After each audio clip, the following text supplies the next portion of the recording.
శ్రీమాతే నమః. అందరికి నమస్కారం అండి. ధ్యానం చేస్తే మనకు కలిగేది ముఖ్యంగా ఏంటంటే ఏవో తెలుసుకోనక్కర్లేదండి. రెండే రెండు పాయింట్ చెప్తాను మాస్టర్ గారు చెప్పింది.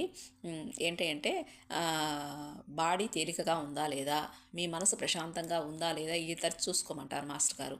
అంటే మనకి ఇది స్థూలం అండి, మనం చూసే ఇది శరీరం అంతా కూడా స్థూలం.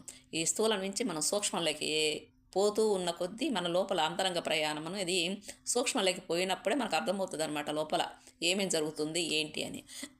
స్థూలం నుంచే సూక్ష్మంకి వస్తాం కదా, కారణం శరీరం, ఈ కారణంలోకి మనం వెళ్ళిపోగలగాలన్నమాట. అప్పుడు మనకు పరమాత్మ దర్శనం అనేది లభిస్తుంది. ఆ లోపలికి ఇంకా పోవాలి అంటే గుహ్యాది గుహ్యం అంటారనమాట. అంటే ఈ స్థితిలో అన్నీ కూడా మనకి అవన్నీ కూడా మనకు అవసరం లేదండి. చాలామంది ఇప్పుడు ఈ మధ్య స్ట్రెస్కి బాగా గురవుతున్నారు.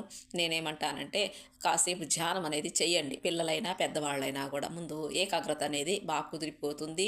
ముందు రిలాక్సేషన్ వస్తుందండి. ముందు ప్రశాంతంగా ఉంటారు. మనకి అనారోగ్యంగా ఉన్నప్పుడు ఈ శరీరం మీద అప్పుడు బ్యాక్ పెయినే ఉందండి, ఇంకా కడుపులో నొప్పి, ఏదో ఒక కారణం అనమాట. మనకి ఏమవుతుంది, హెడేక్ రావడం కానీ, ఈ స్థూలం నుంచి సూక్ష్మంలోకి పోయినప్పుడు బాడీ బాగా తేలిగ్గా ఉంటుందండి. మనకి కాళ్ళకి చక్రాలు పెట్టుకున్నామా అన్నట్టు ఉంటుంది అనమాట. నేనైతే పెద్ద పెద్ద అంగలేసి వెళ్తున్నట్టు అనిపిస్తుంది నాకైతే. ఇది నాకు అలవాటే. అసలు స్ప్రింగ్లు ఉన్నాయా అనిపిస్తుంది అనమాట నడుస్తూ ఉంటే. చూడటానికే మనిషి లావుగా ఉంటాను, కానీ బాడీ వెయిట్ లాస్గా ఉంటుందండి. మనకి ప్రశాంతంగా ఉంటుంది. మనకి ఆ ప్రశాంతత అనేది ఫేస్లోనే కనిపిస్తుంది అండి, నిజంగా చెప్పాలి అంటే. ఇదే గమనించుకోండి. ముందు ధ్యానంకి ఇంపార్టెంట్ ఇవ్వండి ప్రతి ఒక్కరూ కూడా. మనము సిద్ధపురుషులు అయిపోనక్కర్లా, అది తర్వాత సంగతి. ముందు ప్రశాంతంగా ఉండటానికి మనం ట్రై చేద్దాం. బాయ్ అండి. Thank you for watching.